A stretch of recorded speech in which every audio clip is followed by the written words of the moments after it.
So I have one more point yeah, that all of these seem to have in common. And it was surprisingly, this is a perfect segue in how they're not necessarily increasing market share, they're optimizing for ACOS. They all appear to have low spend on competitor keywords.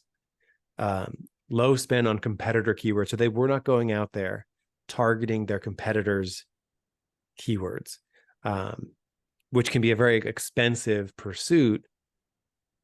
It can be a very market share. It could, because if you can basically intercept a sale from a competitor, if you can convert on a term with their brand in it, or, you're basically intercepting a sale. But these accounts that I looked at appear to have very little spend on competitor keywords. So it's exactly connected to what you said earlier, where it's like, yeah, but if I'm Nike and I do bid on Adidas, I can actually probably grab some sales from Adidas, but it's going to be probably really expensive for me to do it. These brands optimizing in the low ACOS waters had very little competitor keyword spend. yeah. I mean, listen, there is another argument about this. So, and this would explain the reason why it's expensive to be done to keep competitive keywords is. So let's assume that I'm a Nike customer. So if I'm gonna buy a pair of running shoes or whatever, I'm gonna go search Nike running shoes or Nike whatever.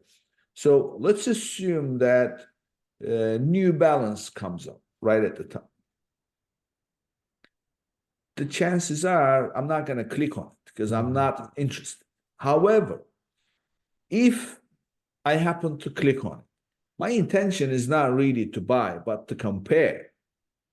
So I mean, of course, there isn't one rule. People click for all kinds of reasons, but at the end of the day, do you really want to appear where your competition uh, is already grabbing in terms of the return you're going to get on it? So you're really fighting against, you've got a major headwind Big in order time. to win. Yeah. Mm-hmm. So these brands, and I imagine something like that comes up in their negative keyword scans, where they're potentially adding, they're seeing a competitor term like this thing converts at 90% ACOS. We don't want it. So there was a bit of that.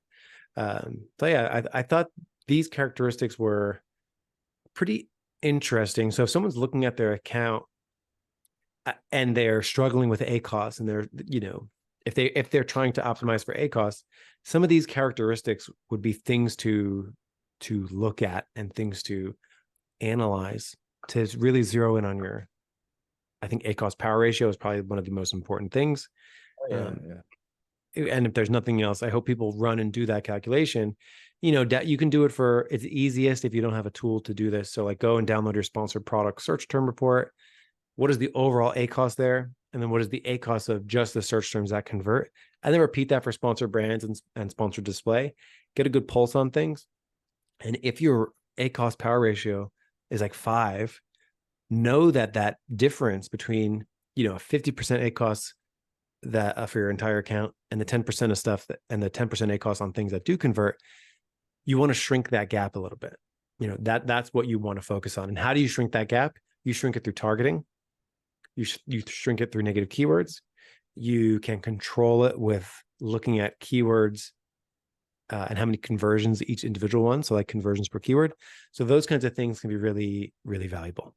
Yeah. And then also you can tweak your content, right? Or your main image to get Boost the conversion rate. Mm-hmm. yeah. So those things will help. Wow, at the beginning I said actionable, it does not get any more actionable than this. We've got a whole formula defined and we've got the actions to take accordingly. This was a great conversation. I have to say, one of my favorite. Thank you so much, Nick. Mm-hmm. It's a great pleasure.